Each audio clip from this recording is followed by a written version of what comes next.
नमस्कार दोस्तों, मैं गिरजेश कुमार तिवारी आप सब लोग के सामने अगले कुछ बेसिक कॉन्सेप्ट को लेकर आ रहे हैं और जो आपके यूपी अर्बनल अपकमिंग एग्जामिनेशन के लिए बहुत ही इम्पोर्टेंट होगा।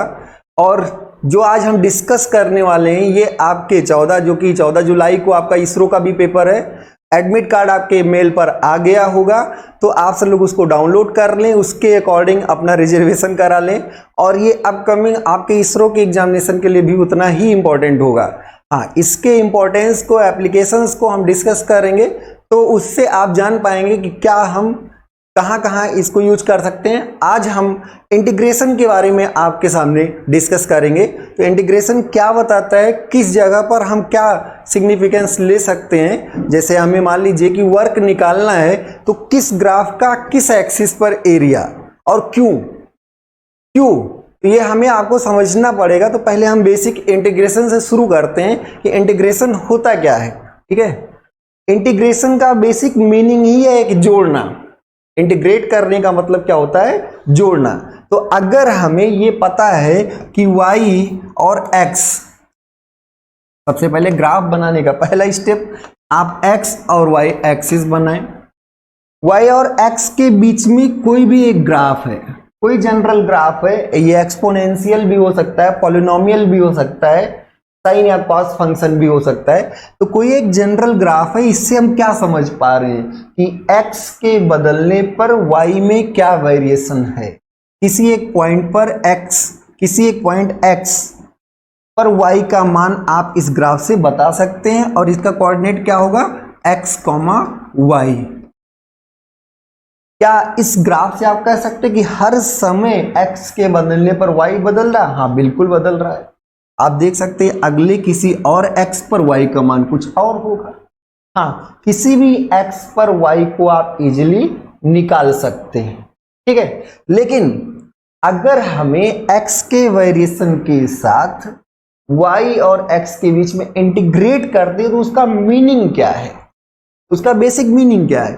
तो किसी भी x डिस्टेंस पर अगर आप एक बहुत पतली सी थिकनेस dx, जो कि यहाँ पे जूम करने पे बहुत बड़ा दिखाया गया है, अगर आप यहाँ पर एक बहुत पतली सी थिकनेस dx लें, ये थिकनेस इसकी क्या है, dx है, तो किसी x पर y, यहाँ पर ये मान क्या होगा, y होगा, जो कि आप ग्राफ, जो गिवन ग्राफ होगा उससे निकाल सकते हैं। अगर साइन फंक्शन होता तो y equal to sine x, या हो सकता है जैसे y इक्वल टू आपका 3x क्यूब प्लस 4x, ये आपका पॉलिनोमियल फंक्शन हो, या फिर y इक्वल टू मान लीजिए 3 साइन x प्लस 4 है, ये भी एक अलग फंक्शन है। y equal to e to the power x, ये भी एक अलग फंक्शन है। तो इन सारे फंक्शन के अकॉर्डिंग ये ग्राफ बना हुआ है। किसी भी x डिस्टेंस पर y मान आप जान गए। अगर आप थोड़ा और x में परिवर्तन करते हैं तो ये एरिया आपको, ये शेडेड, ये पतली सी स्ट्रिप आपको मिल जाएगी। अब इस पतली सी स्ट्रिप का एरिया क्या होगा, देखिए थोड़ा सा, अगर बहुत थोड़ा सा चेंज करेंगे तो ये y ऑलमोस्ट y ही रह जाएगा। जबकि हाँ, अगर आप यहाँ पर x का मान पूछें तो यहाँ पर x का मान क्या होगा, x प्लस dx, और x प्लस dx अगर है तो y भी कुछ तो चेंज हुआ होगा, y भी आपका कुछ तो चेंज हुआ होगा। ठीक है, तो अब क्वेश्चन ये है कि y में चेंज कितना हुआ हो। तो अगर हम इसी चीज को जूम करके देखें, इसी एरिया को जूम करके यहां पर देखें, इसी एरिया को अगर हम यहां पर जूम करके देखते हैं तो आपको ये y एक तरफ दिखेगा, इधर यहां पर ये x है और यहां पर क्या है, x प्लस dx है, और यहां पर कुछ तो बदलाव y में हुआ ही होगा। अगर ये डिस्टेंस आपकी y थी तो ये सिर्फ y तो नहीं रही होगी, ये सिर्फ y नहीं, ये भी y प्लस dy हो जाएगा, थोड़ा सा चेंज। हाँ, ये है कि अगर x में बहुत छोटा चेंज हुआ है तो y में भी बहुत बड़ा चेंज नहीं होगा। हाँ, हम आपको बता चुके हैं कि इस पॉइंट पर स्लोप जो होगा वो tan थीटा होगा और यही tan थीटा आपका क्या होता है dy/dx। यहां पर इसको जूम करें तो यहां पर जो स्लोप है वही आपका tan थीटा था और वही क्या है dy/dx, जो आपका डिफरेंशिएशन बताता है वो स्लोप को बताता है। अब यहां पर इस पतली सी, अब ये मान बहुत ही छोटा, कितना होगा dy होगा, कितना होगा dy होगा। तो अब आप इस एरिया को अगर निकालना चाहते हैं तो इस पूरे एरिया के संदर्भ में इसका वैल्यू बहुत ज्यादा नहीं होगा, तो इस स्मॉल स्ट्रिप का एरिया क्या होगा dA equal to x into sorry dA equal to क्या होगा,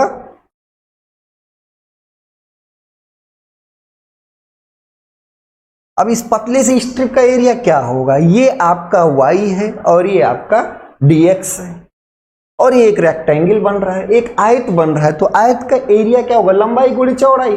अच्छा, तो लंबाई गुणे चौड़ाई और लंबाई यहाँ पे क्या है ये आपका y है और चौड़ाई आपका dx हो गया। तो इस पतले से स्ट्रिप का एरिया क्या होगा y dx होगा।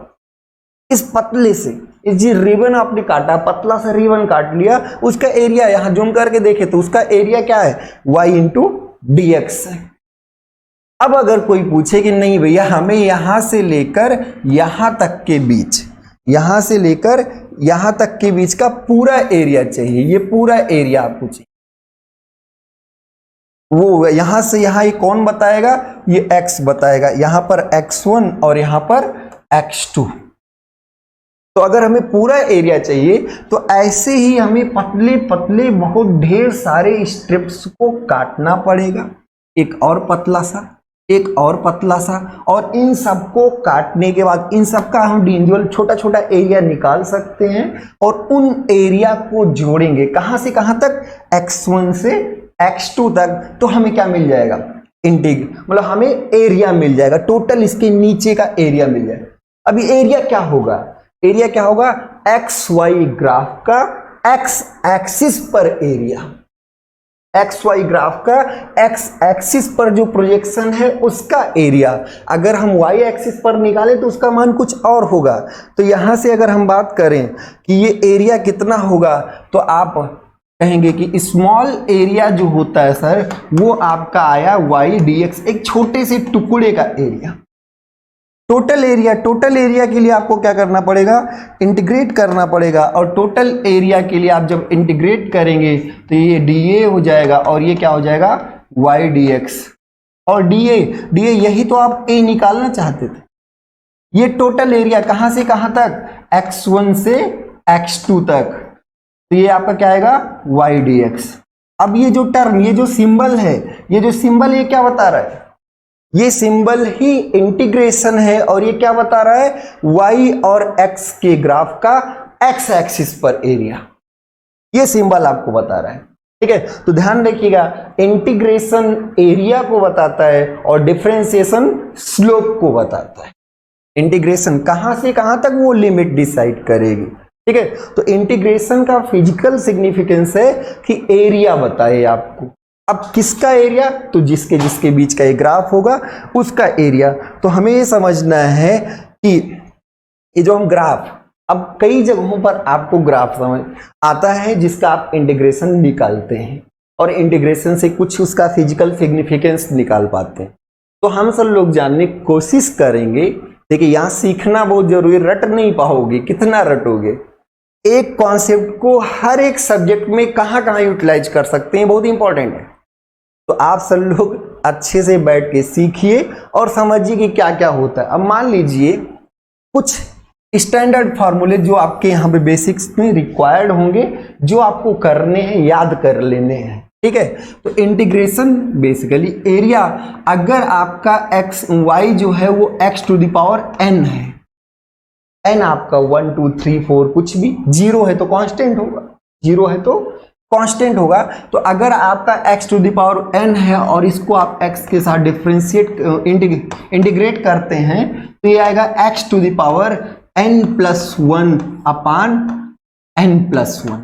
अब ध्यान रखिए, इंटीग्रेट करने से जो पावर n था, जो पावर आपका क्या था, जो पावर n था, वो पावर n+1 रिजल्ट दिया। मतलब इंटीग्रेशन करने पर पावर एक ऑर्डर बढ़ता है, इंटीग्रेट करने पर पावर एक ऑर्डर बढ़ता है, ध्यान रखिएगा। तो अगर हम x³ का इंटीग्रेशन करेंगे तो हमें क्या मिलने वाला है, क्या वैल्यू होगी, एग्जैक्ट नहीं, क्योंकि वो फंक्शन हमें एग्जैक्ट बताएगा कि क्या होगा। लेकिन हाँ, तो ये x⁴ तो गारंटीड मिलना है, x⁴ आपको क्या मिलना है, गारंटीड मिलना है, ध्यान रखिएगा, ठीक है। तो ये आपको बेसिक पहला फार्मूला हो गया, x⁴n dx = x⁴n+1 अपान n+1, सम कांस्टेंट आएगा। अगर आप लिमिट ले लेते हैं x1 से x2 तो फिक्स हो रहा है, तो कांस्टेंट की वैल्यू नहीं होगी। दूसरा आपका आया integration of sin x dx, sin x एक फंक्शन है, इसका इंटीग्रेशन, ध्यान रखिएगा, जितने c से स्टार्ट हैं, जैसे sin, costan, cot, sec, cosec, जितने c से स्टार्ट हैं उनका डिफरेंशिएशन नेगेटिव होगा, जितने c से स्टार्ट है उनका डिफरेंशिएशन नेगेटिव होगा, और जितने c से स्टार्ट है उनका इंटीग्रेशन पॉजिटिव, डिफरेंशिएशन तो नेगेटिव पर इंटीग्रेशन पॉजिटिव, ठीक है। साइन का कॉस होता है, सबको पता है, पर प्लस कॉस की माइनस, तो यहां पर क्या होगा, माइनस कॉस एक्स, क्योंकि साइन का इंटीग्रेशन है, और साइन का इंटीग्रेशन क्या होगा, नेगेटिव आएगा। अगर यही इंटीग्रेशन, तीसरा फॉर्मूला है integration of cos X dx, तो integration of cos X dx क्या होगा, ये कॉस एक्स फंक्शन है और डीएक्स एक्स के सापेक्ष इसको हम इंटीग्रेट कर रहे हैं, किस एक्सिस पर, एक्स एक्सिस पर, तो ये कितना आएगा, साइन एक्स आएगा, ध्यान रखिएगा, ठीक है। ऐसे अगर अब आपसे पूछें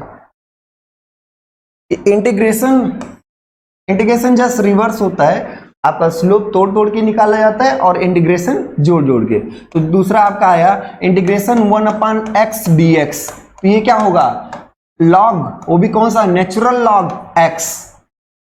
ऐसे अगर हम आपसे पूछें कि इंटीग्रेशन e⁻x dx क्या होगा, तो इसका इंटीग्रेशन e⁻x ही होता है, ठीक है। ऐसे अगर हम आपसे पूछें integration of sec² x dx, तो sec² x dx, अब sec² किसका होता था, tan का डिफरेंशिएशन sec², अब sec है तो c से नहीं है, तो नॉन c वाले पॉजिटिव होंगे, तो प्लस क्या होगा, tan x,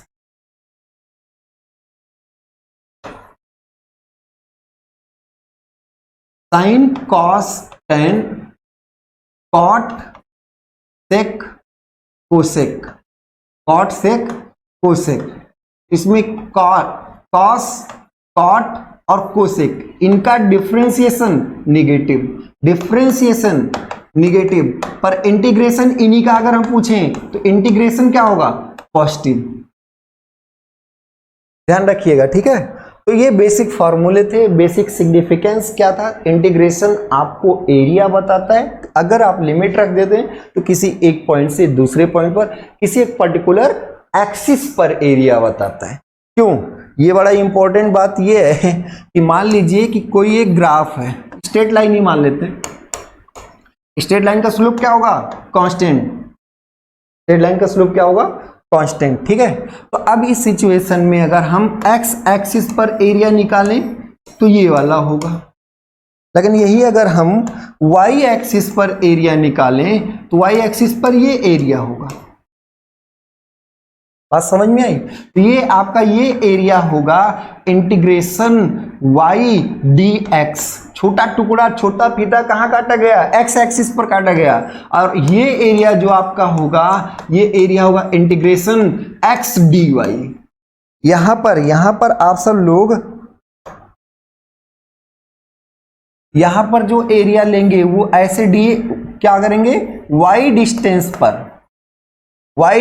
पर dy थिकनेस आप एज्यूम करेंगे, ठीक है। तो y डिस्टेंस पर dy थिकनेस आप देखेंगे तो आपका ये होगा, तो ये एरिया होगा x dy। अगर y एक्सिस पर प्रोजेक्शन तो आपका x dy, और x एक्सिस पर प्रोजेक्शन तो आपका y dx, ठीक है।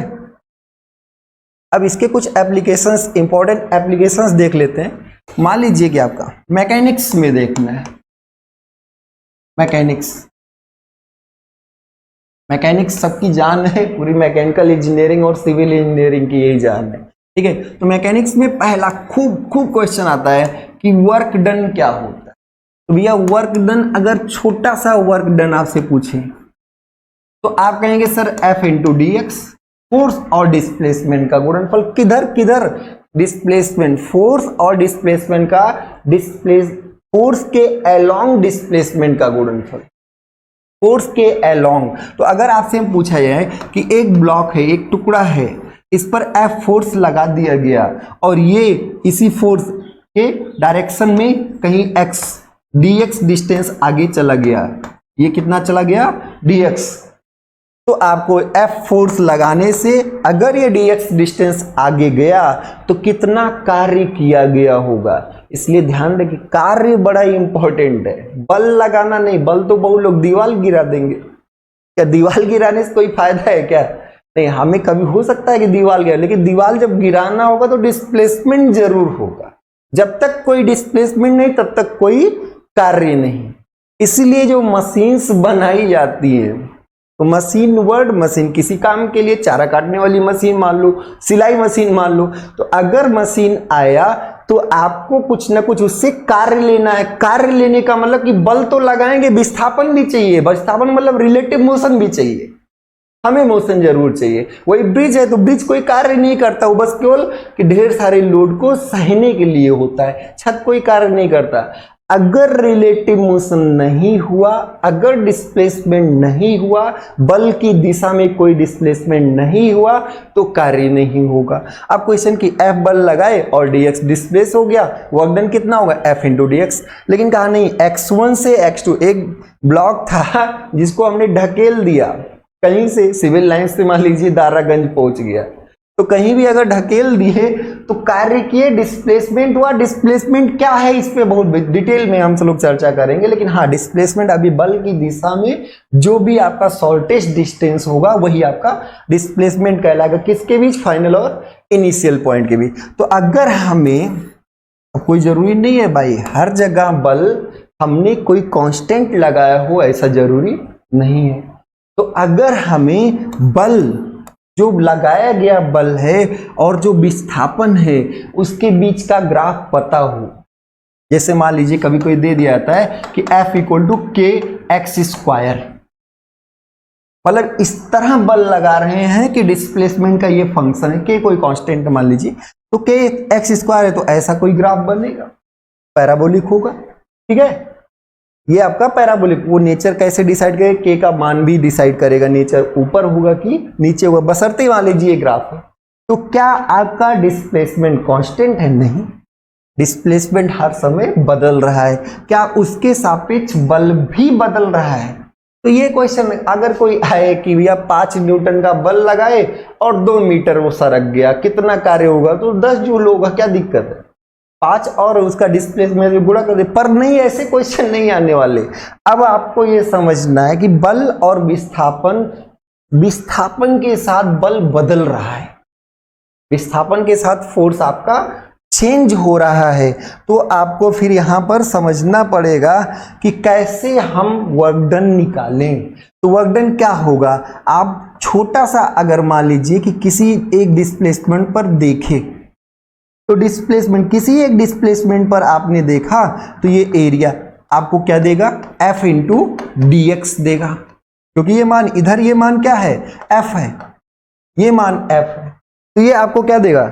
F इंटू डी एक्स देगा, ठीक है। तो आप अगर छोटा सा डिस्प्लेसमेंट हो तो आपका वर्क होगा F इंटू डी एक्स। लेकिन अगर x1 से x2 हो तो x1 से x2 के लिए आपको क्या करना पड़ेगा? इंटीग्रेट, और इंटीग्रेट करने में आपको ये integrate F into D x छोटा छोटा जोड़ना पड़ेगा, और इस छोटे छोटे जोड़ने में क्या मिलने वाला है? Total work done.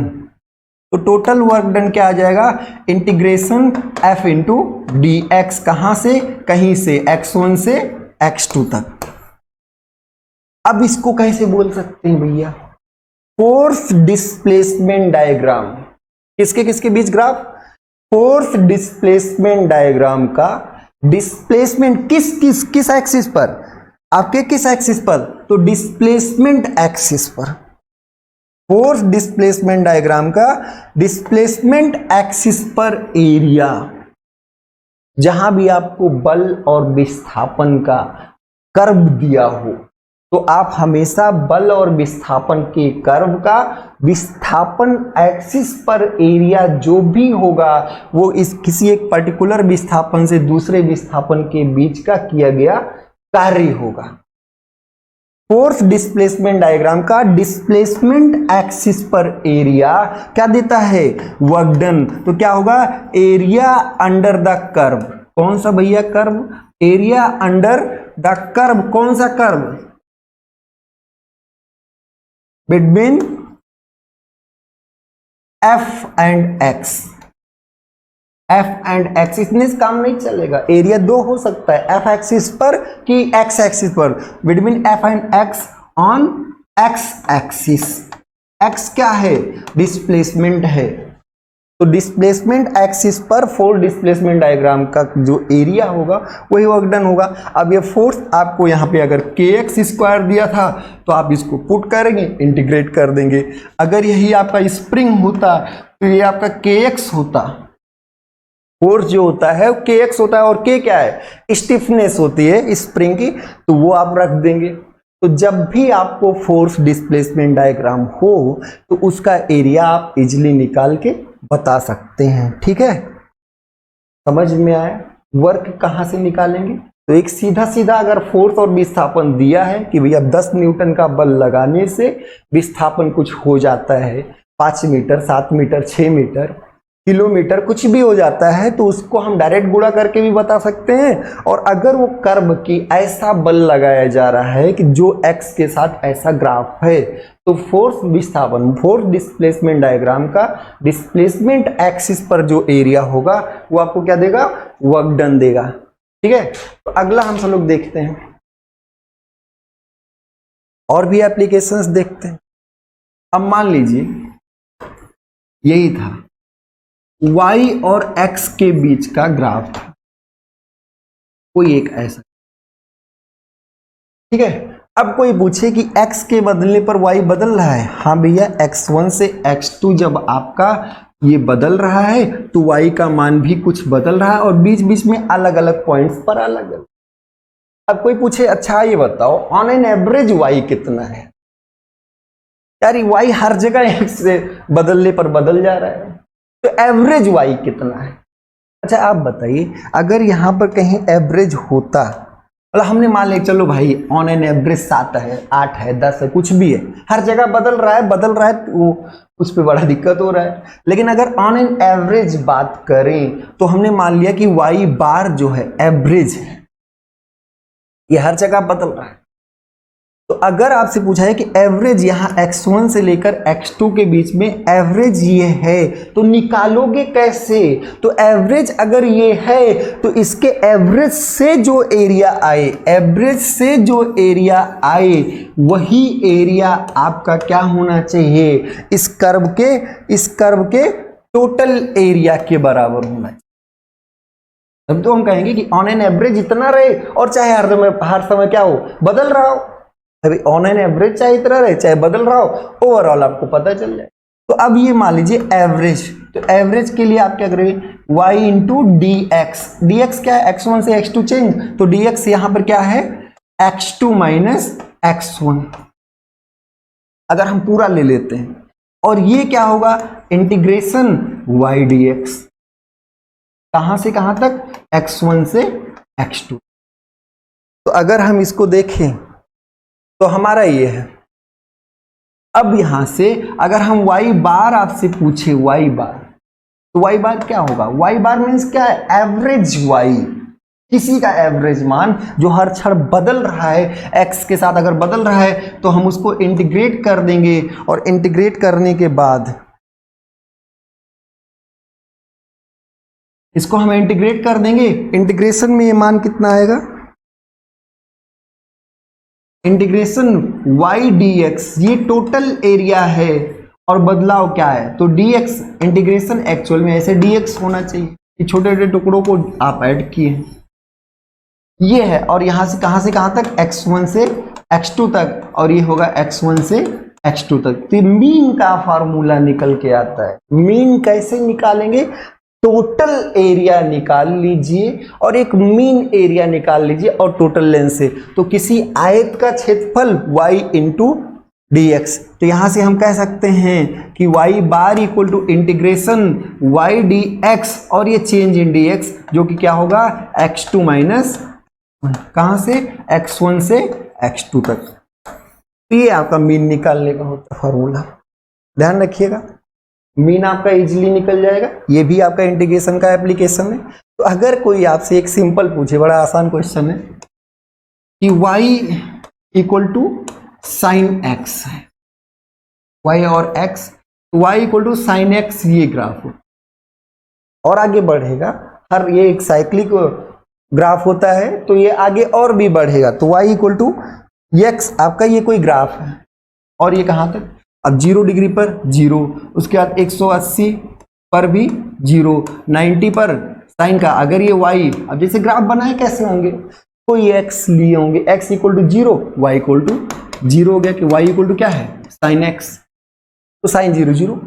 अगर x इक्वल टू 90 डिग्री में है तो y का मान 1, 180 पर 0, फिर 270 पर -1, फिर 360 पर 0। तो अगर आपसे कोई पूछे कि y x के साथ बदल, हाँ बिल्कुल बदल रहा है, हर एक एंगल पर बदल रहा है, कभी 0 कभी 1, 0 और -1 से 1 के बीच में खेल रहा है, बदल रहा है। रेंज क्या होगा, अगर कभी कोई पूछे कि भैया तुम्हारी औकात क्या है, कितना तुम हो जाओगे, तो कहेगा y हम कितना भी हो जाए -1 से 1 के बीच में ही रहेंगे, x आप कुछ भी बदल लो, x भी कुछ भी बदल लो, ठीक है, जो भी मान होगा y -1 से 1 के बीच में होगा, ठीक है, समझ में आया। अब कोई पूछे कि एक इस पूरे 360 डिग्री, अब बताइए अगर हम ऐसे घूम जाए एक चक्कर, तो कितना घूमे, एक चक्कर में 360 डिग्री, बात समझ में आई। तो एक चक्कर में कोई 360 डिग्री घूमता है, तो पूरी एक साइकिल, एक रोटेशन में साइन का एवरेज मान कितना होगा। तो एवरेज मान अब आपको निकालना है, तो आप कहोगे सर y एवरेज, एक तो ये फॉर्मूला होता है कि आप यहाँ पे ऐसे रखें साइन x dx, और यहाँ से 0 से 2 पाई तक जाएं और यहाँ पर 2 पाई से डिवाइड कर दें, घर पे निकालिएगा, फार्मूला हमने बताई दे, निकाल ले। अब कोई नहीं चालाक आदमी कि भैया जितना पॉजिटिव है उतना ही निगेटिव है, जितना पॉजिटिव है उतना ही निगेटिव है। तो अगर हम एक साइकिल तक जाते हैं तो नेट एरिया क्या आने वाला है 0, इसका मतलब ऑन एन एवरेज, घटा बड़ा ठीक है लेकिन ऑन एन एवरेज ये क्या हुआ 0। तो साइन या कॉस का एक साइकिल में ओवरऑल एवरेज वैल्यू 0 होता है, साइन या कॉस का एक साइकिल में ओवरऑल एवरेज वैल्यू क्या होता है 0 होता है। तो अब हम तो लोग आते हैं, एक क्वेश्चन आया हुआ था एसएससी में ही कि एक आपको टी दिया है, वो 3000 प्लस कुछ एग्जैक्ट वैल्यू पे नहीं जा रहे हैं, प्लस 4000 साइन थीटा है, तो टी मीन बताइए। अब यहां से क्या हर एक एंगल पर टर्निंग मोमेंट बदल रहा है, हर एक एंगल पर टर्निंग मोमेंट बदल रहा है, बिल्कुल बदल रहा है। यहाँ थीटा इक्वल 0 रखो कुछ और आएगा, इसका अगर हम ग्राफ देखेंगे तो 3000 से शुरू होगा और ऐसे चलता रहेगा, ठीक है। लेकिन हाँ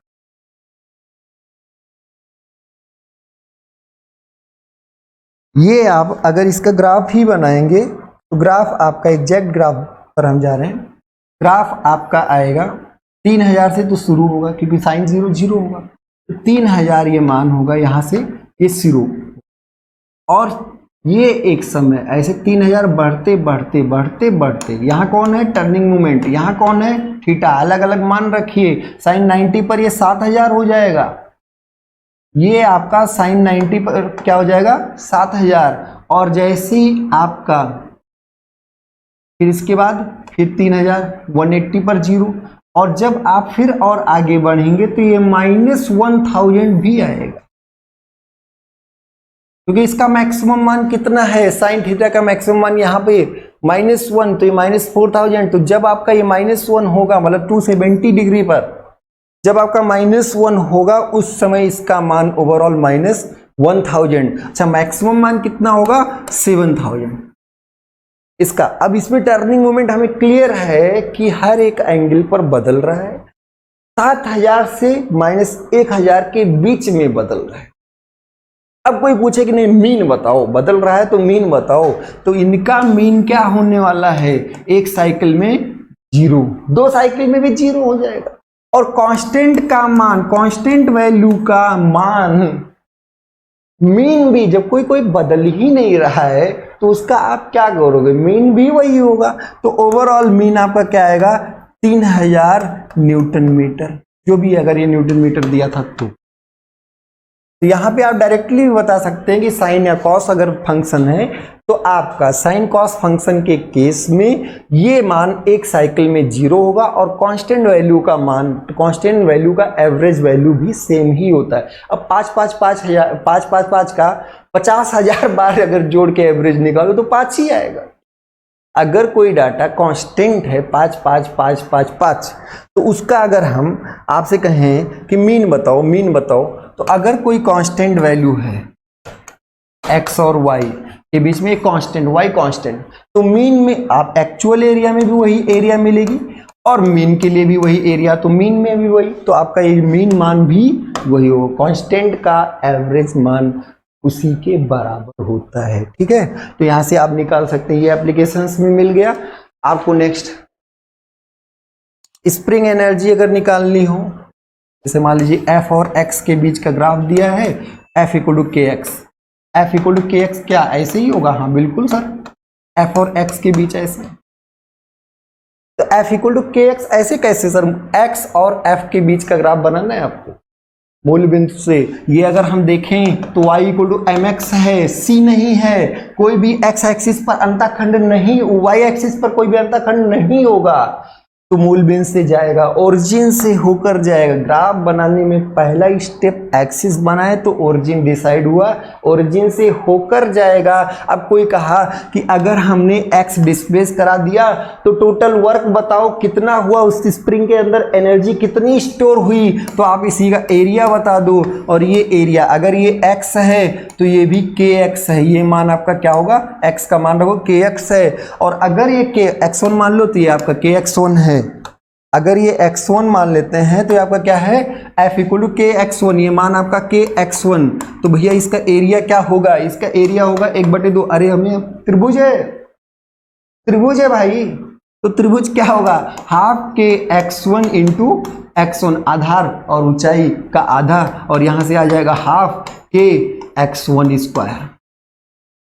तो स्प्रिंग में अगर हम जीरो डिफॉर्मेशन से x1 डिफॉर्म कर देते हैं तो उस केस में स्टोर्ड एनर्जी हाफ के x1 स्क्वायर होता है। बात समझ में आ गई? स्प्रिंग का केस हमने कर लिया। अब ऐसे कई बार आता है, बहुत ही आसान क्वेश्चन है, बहुत ही आसान। एक्सीलरेशन तुम कौन होते हो? हम rate of change of velocity होते हैं। कोई बॉडी चल रही है, दौड़ रही है, उसका वेग क्या होगा, विस्थापन क्या होगा और एक्सीलरेशन क्या होगा, यही सब चीजें हम लोग काइनेमेटिक्स में पढ़ते हैं, जिसमें हम सिर्फ और सिर्फ गति को पढ़ते हैं कि क्या गति हो रही है। ठीक है, तो अब शुद्ध गतिकी में हम यही समझते हैं। अब इसमें अगर आपसे पूछे है सर वेलोसिटी और टाइम ग्राफ का स्लोप क्या होगा, वेलोसिटी टाइम ग्राफ का स्लोप क्या होगा, आपने बोला एक्सीलरेशन, कल बात हो गई स्लोप में। हमें पता है अगर वेलोसिटी आपका टाइम का सेकेंड ऑर्डर है तो ए आपका फर्स्ट ऑर्डर होगा। अगर वेलोसिटी आपका लीनियर है, टाइम के साथ कोई भी फंक्शन है, ऐसे 3t है तो टाइम के पावर क्या है, 1 है, तो अगर ये लीनियर है तो ये कांस्टेंट होगा, कोई दिक्कत नहीं। ऐसे हम तो लोग पढ़ भी लिए हैं, न्यूटन बाबू ने बताया b equal to u plus a t, इसमें b क्या है, final velocity, initial velocity, acceleration, time, ये कुछ वैल्यू होगा। अरे भाई वैल्यू होगा 3 मीटर, अगर सुनना भी हो सकता है। इनिशियल अगर रेस्ट से कर रहे हैं तो इनिशियल वेलोसिटी 0 होगी, और ए भी कुछ एक्सीलरेशन होगा। एक्सीलरेशन अगर आपका है, मान लीजिए एक्सीलरेशन 4 है, एक्सीलरेशन क्या है 4 है तो v इक्वल टू 3 + 4t हुआ। लीनियर, लीनियर कब? जब एक्सेलरेशन कांस्टेंट। लीनियर कब? जब एक्सेलरेशन कांस्टेंट। तो ये बातें हो चुकी हैं कि कांस्टेंट एक्सेलरेशन है तो वेलोसिटी लीनियर। अब इसमें अगर हम इसी को आगे देखें तो ये dv equal to a dt भी लिख सकते। अब इसको हम दोनों तरफ इंटीग्रेट कर दे तो ये क्या बताएगा? वेलोसिटी। अरे नहीं भाई, वेलोसिटी कैसे बताएगा? टाइम t1 से t2 बदल गया, समय बदल रहा है। टाइम t1 से t2 अगर बदल गया तो ये सिर्फ वेलोसिटी बताएगा? नहीं, इसमें वेलोसिटी में चेंज को बताएगा, परिवर्तन, कि जो तुम थे उससे इतना बदल जाओगे। तो change in velocity, change in velocity. Velocity आपका यहां हो सकता है 0 से स्टार्ट हो तो फाइनल वेलोसिटी भी होगी, लेकिन हाँ ये वेलोसिटी v1 से v2 कुछ भी हो सकता है। हाँ, बशर्ते t1 टाइम पर v1 वेलोसिटी कुछ आपको दिए होंगे, बाउंड्री कंडीशंस दी होंगी कि स्टार्ट्स फ्रॉम द रेस्ट। तो भैया स्टार्ट्स फ्रॉम द रेस्ट का क्या मतलब? t इक्वल टू 0, शुरू में v इक्वल टू 0 था तो यहाँ 0 0 रख देंगे। समझ में आ रहा है? लेकिन नहीं, जनरल बातें करें तो जनरल बातें क्या बताते हैं कि चेंज इन वेलोसिटी। अब ये चेंज इन वेलोसिटी क्या है? ये है, और ये क्या है? ये क्या है? चेंज इन वेलोसिटी ये है, और ये क्या है? Acceleration time graph. Acceleration time graph. कौन? Acceleration time graph. Acceleration time graph का टाइम एक्सिस पर एरिया। एक्सीलरेशन टाइम ग्राफ का टाइम एक्सिस पर एरिया क्या बताएगा? एटी ग्राफ का किस एक्सिस पर? टी एक्सिस पर एरिया। तो area under the AT curve on T axis is known as change in velocity, is known as change in velocity. समझ में आई बात? ऐसे अगर कोई पूछे, ऐसे बहुत चीजें, बहुत एप्लीकेशंस हैं, न्यूमेरिकल प्रॉब्लम्स भी हम लेकर आएंगे। इसी को चलो एक देख ही लेते हैं। हमें टी दिया हुआ है, ऐसे हो गया AT, ये आपका मान 3 है और यहां से हम गए तो 2 सेकेंड हो गया। 2 सेकेंड तक अगर एक्सीलरेशन आपका 3 मीटर पर सेकेंड स्क्वायर है, आगे ग्राफ बनाएंगे तो यूनिट भी लिख दिया करेंगे, ये सेकेंड में है। तो अगर आपका 3 मीटर पर सेकेंड स्क्वायर है तो वेलोसिटी अगर स्टार्टिंग से शुरू हो रहा है तो चेंज इन वेलोसिटी आप कह दोगे सर 6 मीटर पर सेकेंड होगा। अगर स्टार्टिंग से है, अगर रेस्ट से है तो आपका 0 से a हो जाएगा। तो ऐसे ही अगर हम उस फॉर्मूले से देखें तो v इक्वल टू u 0 है, a क्या है 3 है और t क्या है 2, तो कुल मिला के क्या आएगा 6 मीटर। तो अगर अब इसको ग्राफ से रिलेट कर लेते हैं, आपका AT ग्राफ दिया है, BT बनाओ। AT ग्राफ दिया है, BT बनाओ। BT लो भैया, BT अगर ये कांस्टेंट, अगर नहीं है ये कांस्टेंट t की पावर 0 है, तो ये अगर कांस्टेंट है तो ये लीनियर होगा, पक्का लीनियर होगा। अब पक्का लीनियर ये ऊपर नीचे कैसे जाए? कैसे जाए भैया? तो कैसे जाए? ये चूंकि starting initial condition b equal to 0 rest से शुरू हो रहे हो तो स्टार्टिंग मतलब t इक्वल टू 0 पर क्या है 0, तो ऐसा होगा। ये आपके ग्राफ नहीं होंगे। बात समझ में आ रही है? तो अगर ये रेस्ट से स्टार्ट होता है तो उस सिचुएशन में आपको ऐसा ग्राफ मिलेगा। Acceleration constant, velocity linear, parabolic आपका डिस्प्लेसमेंट डायग्राम होगा। तो ऐसे हम सब लोग आगे बढ़ते हैं और भी चीजें देखते हैं।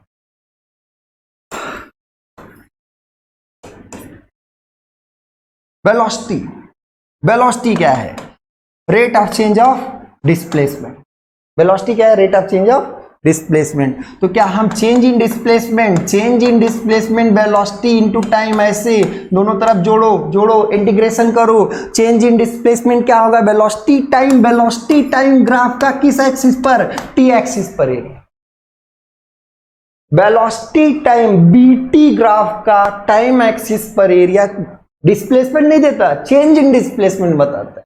विस्थापन में परिवर्तन, वेग और समय वक्र जो कर्व होगा उसका समय अक्ष पर एरिया बताए। बात समझ में आ गई पूरी बात? ऐसे अगर हम सोम में जाते हैं, थोड़ा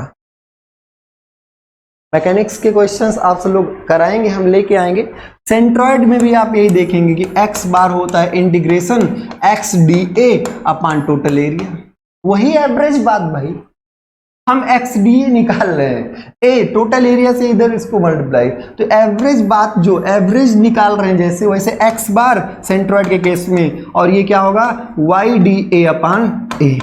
ऐसे अगर z की बात करें, 3 डायमेंशनल बॉडी है तो इसका बॉडी सेंट्रोइड अगर हमें निकालना हो तो उस केस में ये आपका होगा z dA, छोटा सा और छोटे छोटे को जोड़ के बटे भाग पूरे से, ऐसे आपका आएगा। ठीक है, तो सेंट्रॉइड में भी एप्लीकेशंस। अगर हम ये चीज स्ट्रेंथ ऑफ मटेरियल के केस में देखें, एक और छोटी सी बात, सर जो फोर्स होता है ना, ये होता है rate of change of linear momentum, rate of change of linear momentum. तुम कौन हो भैया, तुम कौन हो, हम mb हैं। Mass into velocity linear momentum होता है, मास और वेलोसिटी का गुणनफल आपका रेखीय संवेग कहलाता है, और उसी का rate of change he force होता है, एक्सटर्नल अप्लाइड फोर्स। पाए जो बल लगाओगे संवेग परिवर्तित होगा, अगर मोशन कर सकता है बॉडी तो, अगर नहीं कर सकता तो डिफॉर्मेशन होगा, उस डिफॉर्मेशन को हम स्ट्रेंथ ऑफ मटेरियल में पढ़ेंगे। अब यहां पर अगर आप बल लगाते हो तो रेट ऑफ चेंज, तो यहां से अगर देखें तो एफ डी टी क्या आएगा डी इंटू पी, या फिर इसको लिख सकते हैं डी इंटू एम बी, और या इसको हम लिख सकते हैं, या हम लिख सकते हैं मास तुम बाहर आओ एम डी बी लिख सकते हैं। ये बाहर तब आ सकता है जब मास कांस्टेंट हो। इन जनरल हम सब लोग मास कांस्टेंट की ही एनालिसिस करेंगे, ऐसा नहीं अभी 2 किलो था आधा किलो हो जाएगा, 5 किलो में टूट जाएगा, ऐसा कुछ नहीं। तो जनरली कांस्टेंट, अदरवाइज ऐसे आएगा डी, ऐसे भी एक टर्म आएगा आपका आएगा वीडीएम, एक टर्म क्या आएगा वीडीएम। तो डीएम जनरली मास कांस्टेंट लेते हैं तो ये टर्म नहीं आता, तो यहां से आएगा F into d t equal to m d v, या फिर चेंज इन मोमेंटम। तो अगर फोर्स और टाइम आपका ग्राफ दिया हो, अगर आपको फोर्स और टाइम ग्राफ दिया हो, फोर्स और टाइम जो भी ग्राफ दिया हो, तो यहां से यहां का चेंज इन मोमेंटम क्या कहलाएगा, ये आपका ये एरिया ये डीपी होगा, चेंज इन मोमेंटम होगा एफ इंटू डी टी, और इसी को हम इम्पल्स भी बोलेंगे, इसी को हम क्या बोलेंगे इम्पल्स। तो अगर आपको फोर्स और टाइम का ग्राफ दिया हो तो उसका एक जगह से एक समय से 2 सेकंड से 3 सेकंड के बीच, उस समय आपको क्वेश्चन बताएगा कि अगर हम बल लगाते हैं उसका समय के साथ ऐसा परिवर्तन है, तो इस 2 सेकंड से 3 सेकंड के बीच में तो समय आपका दिया रहेगा, उसके नीचे का एरिया किस एक्सिस पर टाइम एक्सिस पर एरिया आपका क्या होगा चेंज इन मोमेंटम कहलाए। बात समझ में आई? ठीक है, अब थोड़ा सा हम लोग और आगे बढ़ेंगे। स्ट्रेंथ ऑफ मटेरियल के पॉइंट ऑफ व्यू से अगर देखें, सोम के पॉइंट ऑफ व्यू से, सोम में कहा लगता है और देखें तो ऐसे छोटा सा पिल्लू सा बार है और इसको हम पी लोड लगा दिए। ध्यान रखिए इक्विलिब्रियम रहना चाहिए, कोई भी किसी भी बॉडी को ऐसे हम थे, हमें तुम खींचे, क्या कहेंगे खींचे हो यार, यहां दर्द कर रहा है, ठीक है दर्द कर रहा है, अगर हम उसके साथ चलने के लिए स्वतंत्र हैं तो तुम खींचो, हम चलेंगे आपके साथ। बात सही है? अगर नहीं दूसरा कोई पकड़ के खींचा है तो, और उतने बल से खींचा तो वहीं रहेंगे, लेकिन हाँ डिफॉर्मेशन जरूर होगा। तो ध्यान रखिए सोम में हम सारी एनालिसिस स्टैटिक ही करते, डायनामिक सिचुएशंस की नहीं करते, वाइब्रेशंस में आ जाता है। तो स्टैटिक एनालिसिस, और स्टैटिक में जब लोड लगता है, भार आता है, तो कितना हम स्ट्रेन में आते हैं, यही सारी चीजें एनालिसिस।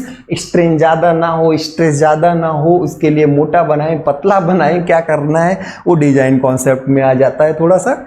और सारे पहले तो हम स्ट्रेस स्ट्रेन को एनालिसिस करते हैं। अभी छोटा सा, अब यहाँ कहीं अगर हम छोटा सा टुकड़ा काट लें तो क्या हाल है, तो कहेगा हमें लेके चलो जूम करो, तो ये हम dx हैं, हमारा एरिया क्या है, a है, मटेरियल प्रॉपर्टी e है, तो जो डिफॉर्मेशन होता है वो आपका इंटीग्रेशन होता है p dx अपान ae।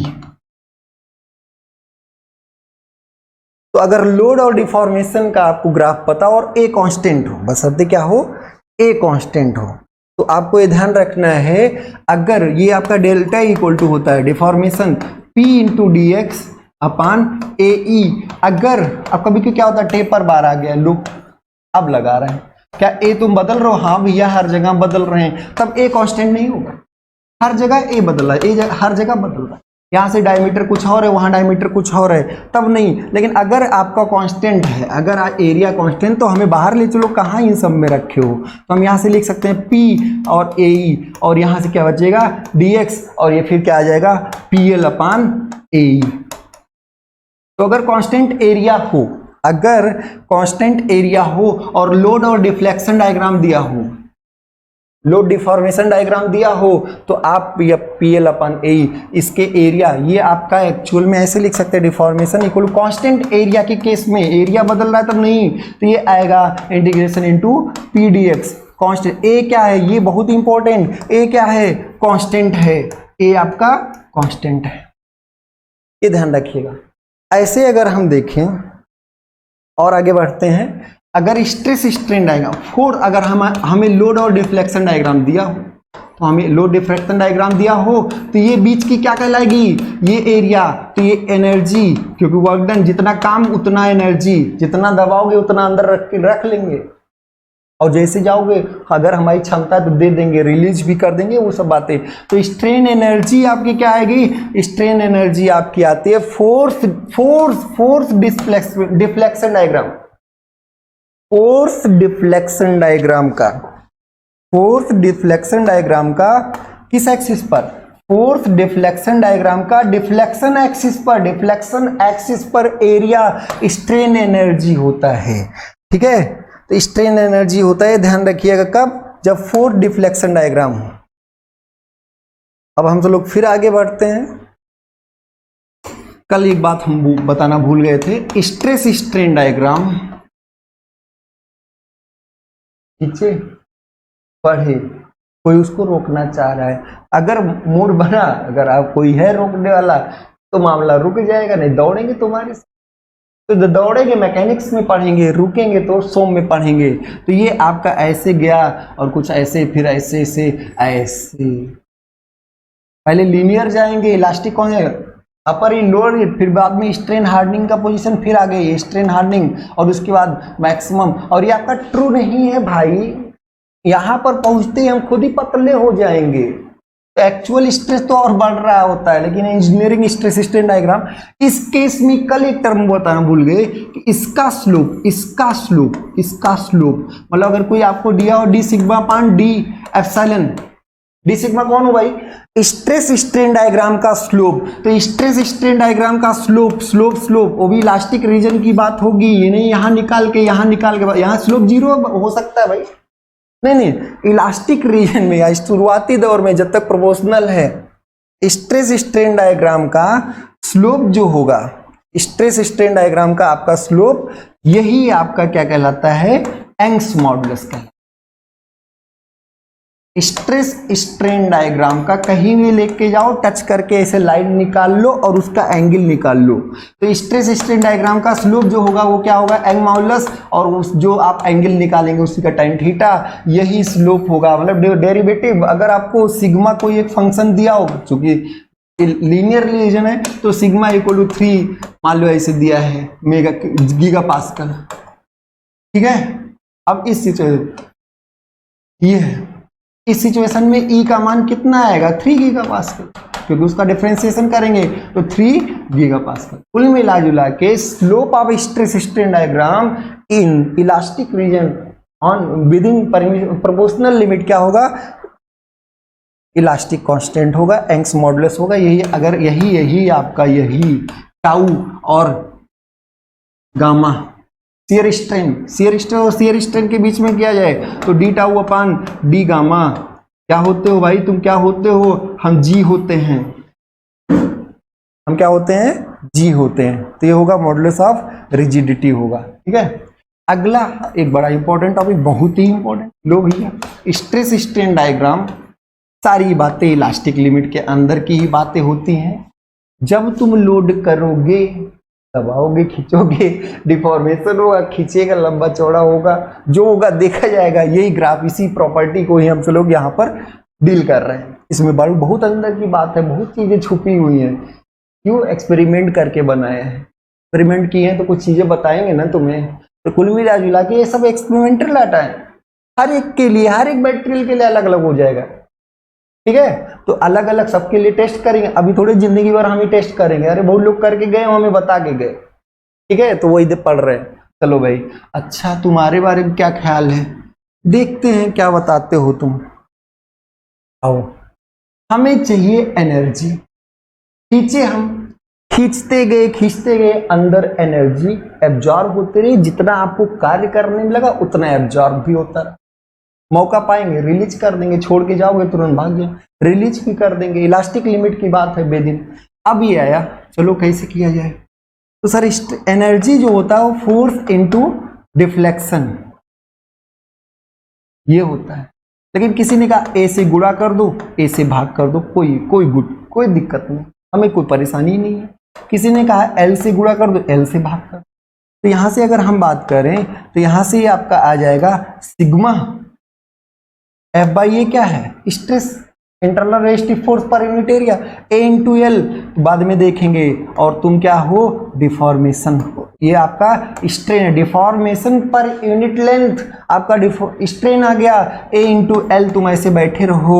तो अब हम इसको और आगे बढ़ाते हैं और आगे देखते हैं। तो यू अपान ए एल जो होगा, अब छोटे छोटे लियो तो छोटा छोटा ही होगा ना, पूरा निकालने के लिए जोड़ना बाद में। तो ये क्या आएगा? Sigma into D epsilon. और यहां से ये छोटा, ये ए एल क्या है? Cross sectional area into length, cross sectional area into length, ये क्या कहलाएगा? वॉल्यूम। तो वॉल्यूम पर यूनिट, वॉल्यूम पर यूनिट एरिया, सॉरी वॉल्यूम, क्या बोल दिया हमने? Energy per unit volume, energy per unit volume, वो आपका क्या आएगा? Sigma D. पूरा जोड़ दो, जोड़ना कौन बताता है? इंटीग्रेशन। तो यहां से आप पर यूनिट वॉल्यूम, पर यूनिट वॉल्यूम जो ये आपका एनर्जी नहीं है, एनर्जी नहीं है, एनर्जी पर यूनिट वॉल्यूम है। एनर्जी पर यूनिट वॉल्यूम जो है वो इंटीग्रेशन सिग्मा डी ई, ये है। डी यहां पे डी एप्सिलॉन होता है। ठीक है, तो स्ट्रेस स्ट्रेन डायग्राम का, स्ट्रेस स्ट्रेन डायग्राम का जो एरिया होगा, स्ट्रेस स्ट्रेन डायग्राम का जो एरिया होगा वो क्या बताएगा? एनर्जी नहीं, एनर्जी पर यूनिट वॉल्यूम बताएगा stress strain diagram. Force deflection diagram का जो एरिया होगा, कहां पर एरिया भाई? यहां पे स्ट्रेन एक्सिस पर एरिया। तो जो आप यहां पे एरिया निकालते हैं, अगर आप इलास्टिक लिमिट तक जाते हैं तो प्रूफ रेजिलियंस आएगा, और अगर फ्रैक्चर तक चले गए तो टफनेस आ गया। लेकिन हाँ, ये आपका एक्चुअल में क्या है? ये आपका क्या, ये आपका एनर्जी है? नहीं, एनर्जी पर यूनिट वॉल्यूम है, ध्यान रखिएगा। ठीक है, तो यहां पर ये आ गया और एरिया निकाल लिए। अरे भैया ये तो ट्रायंगल लग रहा है। अरे सर जी ये तो ट्रायंगल है। किसी ने कहा ट्रायंगल लो, आओ ट्रायंगल तो आओ, खेलते हैं ट्रायंगल तो मजा आता है। अब यहाँ पर कोई स्ट्रेन है तो उसकी क्रॉसपॉन्डिंग ये सिग्मा है। ट्रायंगल कितना होगा सर? 1/2 sigma into epsilon. तो energy per unit volume 1/2 sigma into epsilon. आया समझ में? तो energy, strain energy per unit volume आपका ये होता है। और किसी ने कहा अरे नहीं, बहुत हमें मजा नहीं आ रहा है सर, इसको छेड़ दो। तो हुक बाबू बताए थे कि स्ट्रेस जो होता है वो स्ट्रेन के प्रोपोर्शनल होता है, और प्रोपोर्शनलिटी कांस्टेंट ही यंग्स मॉडुलस कहलाता है। तो चलो हम इनको छेड़ देते हैं, इनको हम लिख सकते हैं सिग्मा अपान ई।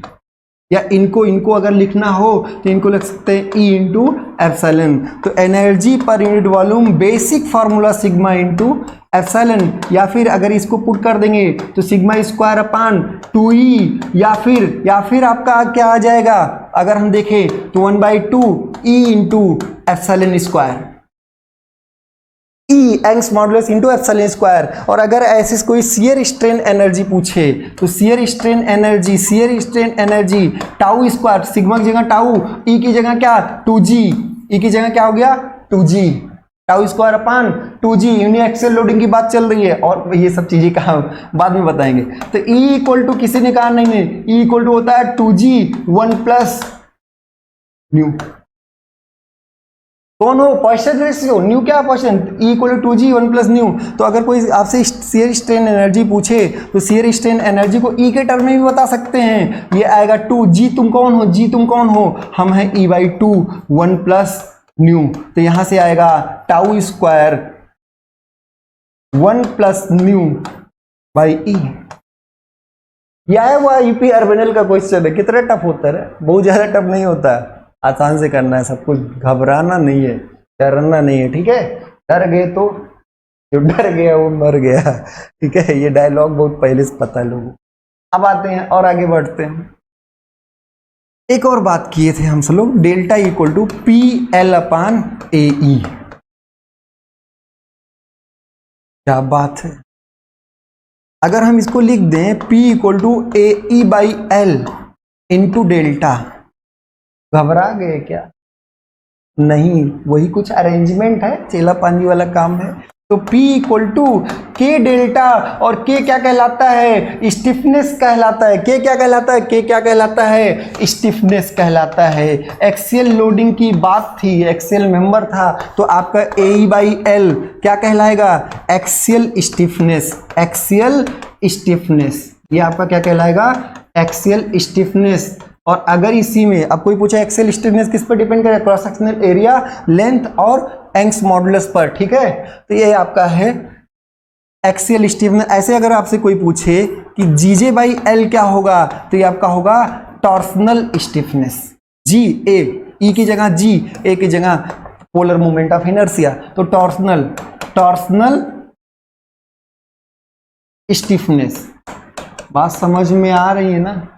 अगर कोई आपसे पूछे फ्लेक्सुरल स्टिफनेस तो EI/L फ्लेक्सुरल। अब कोई पूछे कि किस पर फ्लेक्सुरल स्टिफनेस किस पर डिपेंड करता है, ये स्टिफनेस है या रिजिडिटी नहीं है, किस पर डिपेंड करता है, Young's modulus, material property, geometrical property और लेंथ पर। ज्योमेट्रिकल प्रॉपर्टी ये इस पे D की पावर जो भी होगा इसके सामने D की पावर क्या होगा 4। अगर डायमीटर को डबल करते हैं तो सारे स्टिफनेस ऑलमोस्ट सारे आप देखिएगा, हाँ इस केस में एक्सियल स्टिफनेस के केस में एरिया ही होता है, तो ये आपका 4 टाइम्स हो जाएगा। और इसमें आपका J की पावर भी D की पावर 4 होता है, तो ये 16 टाइम्स हो जाएगा। अगर आप डायमीटर बढ़ाते हैं तो स्टिफनेस बढ़ती है। ऐसे आपका E जो होता है ये एक्सियल रिजिडिटी होता है। सिर्फ आप लेंथ को हटा दें तो ऐसे EI क्या होगा, फ्लेक्सुरल रिजिडिटी, और ऐसे GJ क्या होगा, GJ आपका होगा टॉर्सनल रिजिडिटी। बात समझ में आ गई। थोड़ा सोम से रिलेटेड कॉन्सेप्ट हो गया, स्ट्रेन एनर्जी हो गई। अब थोड़ा इसका बड़ा इंपॉर्टेंट एक टॉपिक है कि बेंडिंग मोमेंट डायग्राम और शियर फोर्स को बात करते हैं। बेंडिंग मोमेंट डायग्राम और शियर फोर्स। कल एक छोटा सा सिंपली सपोर्टेड बीम है, यहाँ P लगा दिए तो इसका यहाँ रिएक्शन P/2 होगा, यहाँ P/2 होगा अगर मिड पॉइंट पे लगा हुआ है। तो इसका शियर फोर्स था, मैं सिर्फ शियर फोर्स डायग्राम बताए थे। ये P/2 होगा, ये -P/2 होगा। अलग अलग सेक्शन पे जाते जाओ, हर जगह P/2 P/2 P/2, और यहाँ पे भी -P/2 में -P/2 -P/2। तो अब यह बहुत पहले याद आया सर, ये जो होता है ये dm/dx होता है। बेंडिंग मोमेंट का स्लोप ही शियर फोर्स होता है, बेंडिंग मोमेंट का स्लोप ही शियर फोर्स होता है। तो अगर आपसे कोई पूछे चेंज इन बेंडिंग मोमेंट क्या होगा, VdX होगा। शियर फोर्स डायग्राम का एक्स एक्सिस पर area change in bending moment देता है। शियर फोर्स डायग्राम का एक्स एक्सिस पर, तो शियर फोर्स डायग्राम का लेंथ के अलोंग एक्सिस पर एरिया जो होगा वो बेंडिंग मोमेंट नहीं, बेंडिंग मोमेंट नहीं, चेंजिंग बेंडिंग मोमेंट देता है, चेंजिंग बेंडिंग मोमेंट देता है। तो अगर ये शियर फोर्स डायग्राम है तो बेंडिंग मोमेंट डायग्राम पक्का, एकदम पक्का हो गया कि कांस्टेंट है तो लीनियर तो बनना है, कांस्टेंट है तो लीनियर बनना है, ऐसे बनना है। ये मान बता दो, यहां तो शून्य है, यहां मान, तो ये एरिया कौन सा एरिया, शियर फोर्स डायग्राम का, कहां तक, L/2 तक। ये एरिया शियर फोर्स डायग्राम का एरिया, किसका एरिया, शियर फोर्स डायग्राम का एरिया, शियर फोर्स डायग्राम का एरिया कहां पर, एक्स एक्सिस पर, तो इसका एरिया जो होगा वो चेंज इन बेंडिंग मोमेंट देगा। तो क्या होगा भैया, P/2 तो वैल्यू है हमारा एरिया, हम आयत हैं, लंबाई गुणे चौड़ाई है, तो PL/2, तो ये क्या आ जाएगा, P इंटू लंबाई गुणे चौड़ाई किए हैं बस, और क्या, PL/4 आ गया, सिंपल सी बात। तो यहां पर ये बेंडिंग, अब चेंज, पहले शून्य थे, चेंज कितना हुआ, PL/4, चेंजिंग बेंडिंग, यहां से यहां तक के बीच में चेंजिंग बेंडिंग मोमेंट क्या होगा। अब कोई यहां से यहां तक पूछे तो यहां से यहां तक ही एरिया लेंगे, कोई यहां से यहां तक पूछे तो वहां से वहां तक का एरिया ले लेंगे। तो किसी भी डिस्टेंस x1 से x2 के बीच का change in shear force diagram का शियर फोर्स एक्सिस, मतलब शियर फोर्स डायग्राम का एक्स एक्सिस पर, लेंथ के एक्सिस पर area change in bending moment देता है। ये भी ध्यान रखिएगा, बहुत आसानी से सारी चीजें समझ में आ रही होंगी। अब हम सब लोग थोड़ा सा, एक छोटा सा, बहुत छोटा सा थर्मोडायनेमिक्स के भी अप्रोच को देखेंगे। बहुत छोटा सा, बहुत बार आता रहता है। थर्मोडायनेमिक्स में बहुत इंपॉर्टेंट है कि प्रेशर वॉल्यूम कर्व बनाओ। ये वेलोसिटी नहीं है, ये वॉल्यूम है, ध्यान रखना, ठीक है।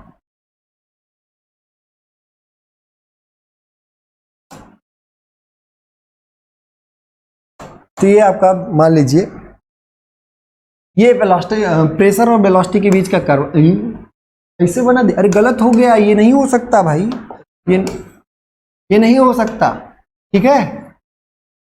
अगर आप इंक्रीजिंग और फंक्शन बना दिए तो गलत है, ये नहीं हो ही नहीं सकता, बिल्कुल नहीं हो सकता। आपका ये वॉल्यूम है, नहीं ऐसे बनेगा, ऐसे बनेगा, ऐसे बनेगा, ये सब चीजें होंगी। कल हमने बताया था कि स्लोप हमेशा नेगेटिव होगा भाई। प्रेशर वॉल्यूम का स्लोप क्या आया था, माइनस कोई भी पावर P/V, तो हमेशा नेगेटिव, ऐसे इंक्रीजिंग नहीं बना। वैसे भी फिजिकली भी आप समझिए, दबाओगे तो घटेगा बढ़ेगा, प्रेशर बढ़ेगा वॉल्यूम घटेगा, वॉल्यूम बढ़ेगा तो प्रेशर घटेगा। ये सारी चीजें हमें पहले से ही पता हैं। तो अगर हम बात करते हैं कि प्रेशर वॉल्यूम एक्सिस का, प्रेशर वॉल्यूम ग्राफ का, ये तुम प्रेशर हो, हम वॉल्यूम हैं, हाँ बिल्कुल, चलो ग्राफ बन गया आपके बीच में, हमारे बीच में। अब क्वेश्चन किया है प्रेशर वॉल्यूम ग्राफ का वॉल्यूम एक्सिस पर एरिया, वॉल्यूम एक्सिस पर एरिया, तो क्या होगा, PdB होगा। छोटा सा टुकड़ा, किसका टुकड़ा, वॉल्यूम का छोटा सा टुकड़ा, और यहां पर प्रेशर, तो PdB। तो ये आप इंटीग्रेट पूरा वॉल्यूम B1 से B2 तक इंटीग्रेट कर देंगे। प्रेशर वॉल्यूम ग्राफ का, किसका, प्रेशर वॉल्यूम ग्राफ का, प्रेशर वॉल्यूम ग्राफ का किस एक्सिस पर, वॉल्यूम एक्सिस पर एरिया आपको देगा। अब ये फॉर्मूला कहां रटे थे, ये आप रटे थे क्लोज सिस्टम के केस में। अब ये क्या होता है, अभी ये क्या होता है, क्लोज सिस्टम, जहां कुछ न जाए, बंद है एकदम, दरवाजा बंद, तो एनर्जी और मास, तो एनर्जी मास कोई इंटरेक्शन ना हो, तो ये आपका क्लोज सिस्टम है। तो प्रेशर वॉल्यूम ग्राफ का वॉल्यूम एक्सिस पर एरिया वर्क डन देता है, किसका वर्क डन, क्लोज सिस्टम का वर्क डन देता है। लेकिन नहीं, हमारे पास ओपन से है, बह रहा है, पानी बह रहा है, जा रहा है, टंकी खुली है, ठीक है। तो ये प्रेशर वॉल्यूम ग्राफ है, ये आपका क्या है, प्रेशर वॉल्यूम ग्राफ है। इस पर एरिया, अब कुछ लोग ऐसे उल्टा, अरे कैसे बना दोगे यार, गलत क्यों, हमेशा ऐसे बनेगा, ठीक है। ये है, ये तो आपका हो गया work done in open system, उस close system, work done in close system, ठीक है। अब किसी ने कहा नहीं ओपन बताओ, तो ओपन का आप पढ़े होंगे flow work minus PdB, sorry minus BDP, flow work आपने पढ़ा होगा, तो ये होगा माइनस, क्या होगा, फिर से बात करते हैं, क्या होगा ये, माइनस बीडीपी किस पर एरिया लोगे भैया, किस पर लोगे, वॉल्यूम नहीं, प्रेशर एक्सिस पर। किस पर प्रेशर एक्सिस पर। तो आपको ध्यान रखना है प्रेशर वॉल्यूम ग्राफ का प्रेशर एक्सिस पर एरिया फ्लो वर्क देता है, और आपका मतलब ओपन सिस्टम का वर्क देता है। ओपन सिस्टम मतलब कि क्लोज सिस्टम में हमने बताया था कि एनर्जी इंटरेक्शन होगा और मास इंटरेक्शन नहीं होगा, मास कांस्टेंट होगा। ओपन सिस्टम में मास और एनर्जी दोनों इंटरेक्शन होगा। आइसोलेटेड सिस्टम में कोई इंटरेक्शन नहीं होगा। पूरा यूनिवर्स एक आइसोलेटेड सिस्टम है भैया। संसार ले ले, संसार में क्या जुड़ रहा है, कुछ नहीं, ना जुड़ रहा है ना जा रहा है, जो है वही है सब। तो यूनिवर्स को या फिर थर्मोफ्लास्क को हम ले सकते हैं ना, उसमें भर दिए, चाय भर दिए पिएंगे तभी घटेगा, वैसे भर दिए तो ना तो कोई बाहर से एनर्जी जा रही है। मान सकते हैं कि आइसोलेटेड सिस्टम है, पूरा चारों तरफ से एनर्जी जा ही नहीं रही है और ना बाहर आ रही है, तो ना तो एनर्जी इंटरेक्शन ना मास इंटरेक्शन, तो आइसोलेटेड।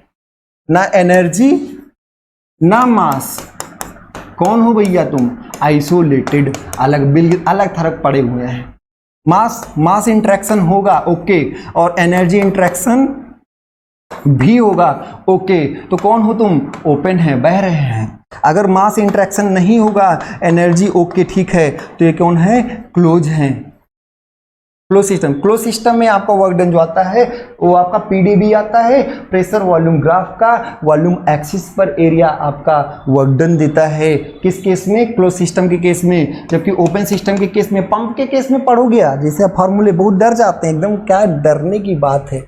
अरे भाई ऐसे जनरल फार्मूला आप पढ़े होंगे क्लोज सिस्टम के केस में। क्लोज सिस्टम के केस में आया P1 B1 minus P2 B2 अपान n माइनस 1, और यही फार्मूला कब कभी लिख देते। ओपन जब रहा तो यही एक चुपके से n अपान n माइनस 1। अब यहाँ क्या होगा, P1 B1 माइनस P2। अरे सर ये कैसे, तो ये आपका ध्यान रखिएगा। ओपन के केस में जो भी आपका एरिया था वो किसके ऊपर एरिया था, वो आपके किसके ऊपर एरिया था, वो आपका प्रेशर एक्सिस पर एरिया था। और ये अगर आपका क्लोज सिस्टम है तो किस एक्सिस पर एरिया था, तो ये है क्लोज वॉल्यूम एक्सिस पर एरिया है, और ये आपका क्या है, ओपन। एक इसमें बहुत खास बात बता दे रहे हैं,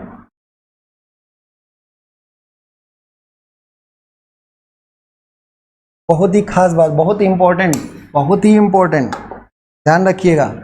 ये आपका प्रेशर वॉल्यूम ग्राफ है, हाँ, आइसोथर्मल प्रोसेस है, पीबी इक्वल टू कॉन्स्टेंट है, पावर 1 है, एडियाबैटिक ये पॉलीट्रॉपिक इंडेक्स क्या है, 1 है, ये है, चल रहा है। इसका चाहे इस पर और चाहे इस पर, दोनों पर एरिया निकालो सेम आता है। इसलिए आइसोथर्मल प्रोसेस में क्लोज और ओपन सिस्टम दोनों में वर्क डन आपका सेम होता है। अगर P1 से P2 और B1 से B2 अगर आपका सेम चेंज हो, ठीक है, तो दोनों एरिया ये एरिया और ये एरिया दोनों सेम होता है। इसलिए इस कर्व को हम हाइपरबोला नहीं बोलते, रेक्टेंगुलर हाइपरबोला बोलते हैं। तो आइसोथर्मल प्रोसेस के केस में जो कर्व होता है वो क्या होता है, समकोणीय अतिप्रबलय होता है, रेक्टेंगुलर हाइपरबोला। ये आपका क्या होता है, रेक्टेंगुलर हाइपरबोला। देख रहे हैं इंपॉर्टेंट कितना है ये।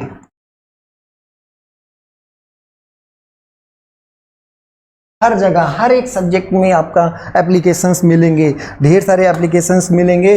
आपको ये सब करते रहना है, आसानी से समझिए। तो क्या चीज़ है, कुछ नहीं है, कुछ बहुत आसान है सब कुछ, ठीक है, सब कुछ क्या है, बहुत आसान। एक बहुत ही लास्ट हाइड्रो में भी आ ही जाते हैं, सब जगह कूदे हैं तो यहाँ भी कूद ही लेते हैं। यहाँ पानी भरा हुआ है खूब, चल पानी क्या कुछ भी, मरकरी में कूद गए, कूदना मत, नहीं मरकरी में बचोगे नहीं, बता दो यार, ठीक है। पानी में तो मजा आता है। तो मान लीजिए हम पानी या किसी मतलब लिक्विड में कूद गए तो हम पे दबाव है, अरे पैर ज्यादा दब रहा है, मूड़ी कम दब रहा है, यहाँ है हम, ये प्लेट है, पूरा प्लेट है। अब क्वेश्चन ये है कि क्या हाइट के साथ प्रेशर बदलेगा, बिल्कुल। अगर ये h हाइट है तो ये आपका यहाँ पर प्रेशर होगा ρg h, और यहाँ पर प्रेशर, ये ओपन अगर है, ओपन एयर है, तो यहाँ पर प्रेशर क्या होगा, 0। तो अब ये प्लेट है, एक प्लेट है, इसमें पूरा पूरा लग रहा है, खूब लग रहा है, क्या दबाव लग रहा है, पूरे एरिया पे दाब दे रहा है, कितना बल होगा ये बताओ। क्वेश्चन है कितना हाइड्रोस्टेटिक फोर्स होगा। जब आप एच हाइट से नीचे गए तो हाँ इसको मालूम, बहुत मालूम भैया, कितना बल लगेगा। ऊपर वाले मूडी में नहीं लग रहा है, नीचे आ रहे हैं बहुत लग रहा है, बहुत ज्यादा लग जा रहा है, बीच में कुछ बिजौलिया वाला मामला है, तो ओवरऑल कितना लगेगा, तो हम इसका एवरेज निकाल। या ऐसे बल लग रहा है तो बल लग रहा है, तो ये प्रेशर अगर लग रहा, प्रेशर लग रहा है तो आपको ये जानना है। अब प्रेशर इस लाइन में देखे तो हर जगह कांस्टेंट ही होगा, इसके इस मान के बराबर ही होगा इस लाइन में। नीचे की बात करें तो रोजीएस हर जगह लग रहा होगा, कि पास्कल भैया होता है, तो हर जगह रोजीएस, बीच में हर जगह अलग अलग। तो अब क्वेश्चन ये है कि यहाँ पर कितना बल लग रहा है, हम कैसे निकालें, हमें तो प्रेशर पता है। तो प्रेशर जो होता है वो पर यूनिट फोर एरिया ही तो होता है। अब अगर एरिया ये W हो ये L हो, तो हम क्या करेंगे, किसी H थिकनेस पर DS थिकनेस काट लिए, DS थिकनेस काट लिए। कहां पे काटे, कहां काटे, H दूरी पर काट लिए। चलो भाई DS, तो तुम्हारा एरिया कितना होगा बाबू, तो तुम्हारा एरिया होगा DA इक्वल टू WDH। तो फोर्स कितना होगा, फोर्स होगा, कहेगा प्रेशर और एरिया दाब दो, प्रेशर अब तो टोटल चाहिए, टोटल हमें चाहिए। तो अब प्रेशर तुम कितने हो, हम तो जहां H दूरी पर गए थे तो रोजी H थे, और नीचे आते कुछ और, किसी H दूरी पर बात कर लिए, किसी H दूरी पर बात कर लिए, और DA तुम क्या हो, WDH है, W बिड्थ है, W क्या है, बिड्थ है। तो अब यहां से अगर हम बात करें तो प्रेशर इनटू एरिया, यहां पर इस पर लगने वाला बल आपको पता चल गया, प्रेशर इनटू एरिया। तो F इक्वल टू आपका आ गया F equal to W width है, ये ध्यान रखिएगा, W आपका बिड्थ है। तो यहां से आप रोजी अलग कर सकते हैं, रोजी आप अलग कर सकते हैं और इंटीग्रेट कर दें तो WH into DH, WH DH।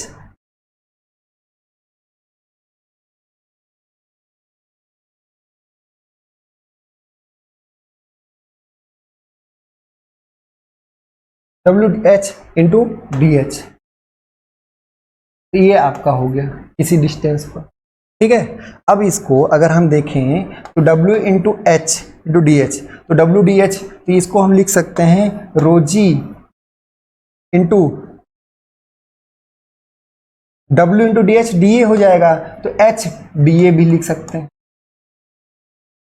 तो यहां से ये आएगा रोजी A H बार, क्योंकि देखिए H bar average equal to क्या था, integration HDA upon total area, तो ये आएगा रोजी A H बार।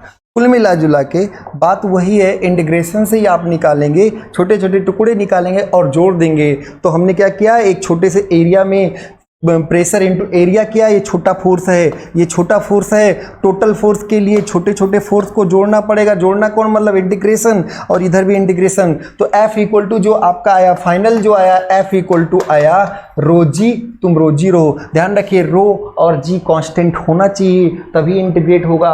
अगर इनकम्प्रेसिबल फ्लूइड है तो आपका डेंसिटी कांस्टेंट होगा, कंप्रेसिबल फ्लूइड के केस में जब इंटीग्रेट करेंगे तो रोजी बाहर नहीं आएगा, बहुत गहरे चले जाएंगे, जी का मान बदलेगा तो जी का मान भी आपको कंसीडर करना पड़ेगा कि हाइट के साथ कैसे चेंज हो रहा है। लेकिन हाँ इन जनरल जो हम सब लोग पढ़ रहे हैं वहां रो और जी दोनों कांस्टेंट है।